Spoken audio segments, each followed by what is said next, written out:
as a result of that collaboration and that project beginning, the penalty was increased for killing cheetahs. It became a very serious crime to kill cheetahs. So now I think there's a fine of killing a cheetah, which I think is equivalent to about $12,000 right now, which is a huge amount for a local person if that was to happen. And it actually is imposed. I think in many cases it's symbolic because a local person can never pay that. But there's also jail time associated with that. So the Iranian government is very serious about this.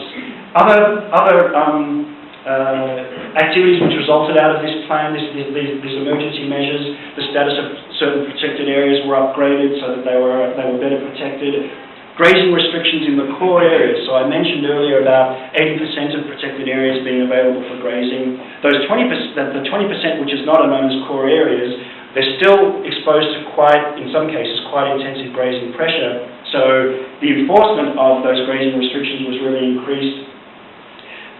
Game guards for anti-poaching, many more were hired and equipped, and WCS's role with the game guards was to act to help with training and equipping the game guards. And then also the purchasing of traditional water access and grazing rights in core zones. So local people in some of these areas have traditional access to them, and the CACP